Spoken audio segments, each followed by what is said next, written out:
breaking news. A Lakewood girl who vanished for more than 6 hours today has been found.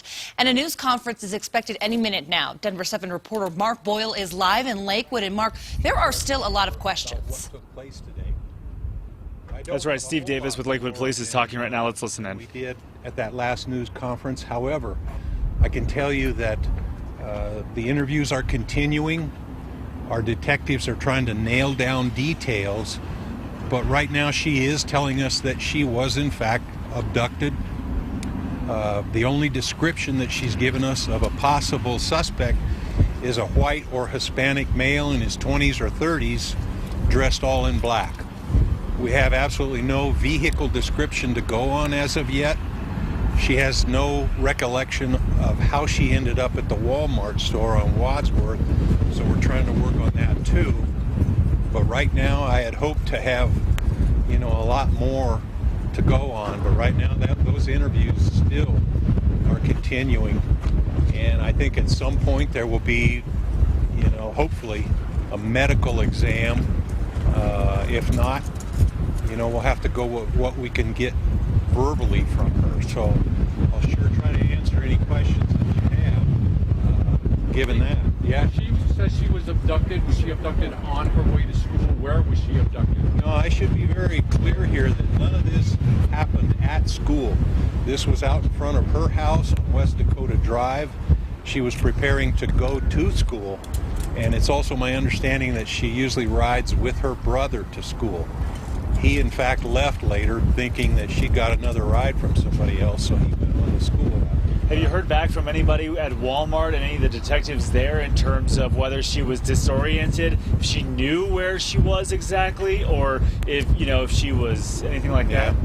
We have talked with Walmart. We are reviewing their surveillance camera footage to see if there's anything that we can use on there, but I haven't heard of anything concrete. Again, we've got several detectives talking with her. How much of an effort is there to find and keep an eye out for somebody with very little description? I don't understand your question. In terms of the possible abductor, right? You have a very small description on this person. We sure do. Is there an ongoing effort to try to keep your eyes out for anybody, or? Yeah, we even had traffic points set up around the city. We were stopping cars anywhere in the area, trying to look for anything that looked suspicious or matched what little bit of a description that we do have. But keep in mind, we have not heard anything about a vehicle. We have absolutely nothing as far as a vehicle description, and the description on the suspect is very limited, like I said earlier. Can you talk about your response, not just your agency, but state, federal? Looks like you guys had help from a lot of other people around the area. Yeah. Today was the day that law enforcement was, in the state and doing a lot for our fallen officers. So yeah, how did that all work out? When this call went down this morning at about 7:21, I believe we got the call. I got on scene just a few minutes after 8 o'clock, and in less than an hour, I would guess that we had at least 50 or 60 personnel on scene, and that built very, very quickly.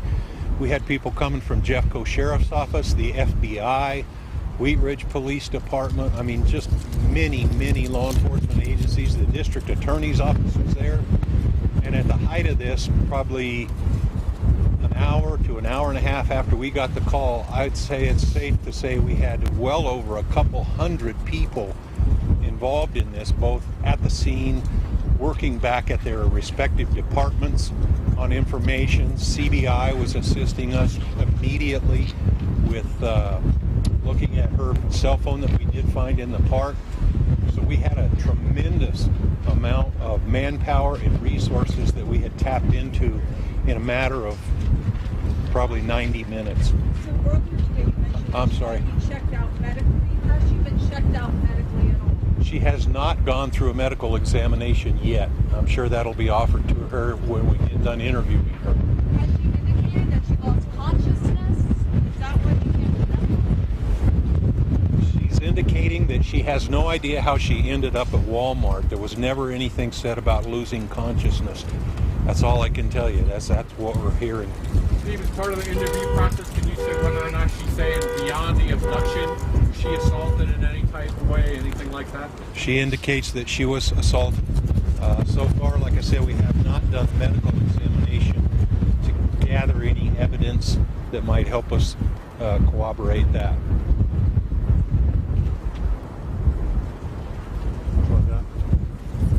Anything else? Could you give the description one more time of the suspect that she's talking about? Yeah, the only description she gave us was a white or Hispanic male in his 20s or 30s and wearing all black.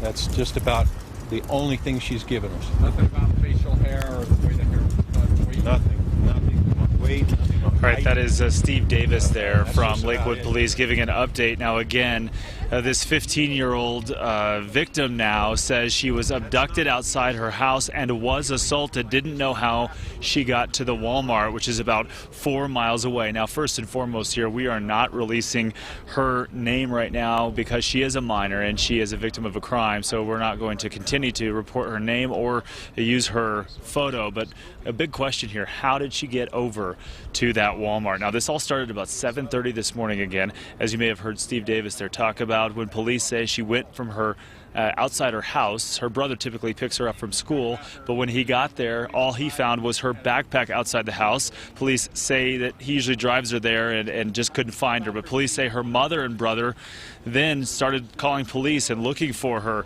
Police found her cell phone in the park a couple blocks away. Police say the girl called them from a Walmart store then to tell them where she was at, saying she was abducted and doesn't know how she got there. The lack of answers, though, has the whole neighborhood shaken up. I've never seen anything like this happening, so this kind of puts me in a panic as having a baby myself. I'm a mother where she's a grandmother. We have kids in this building, and this is scary to us.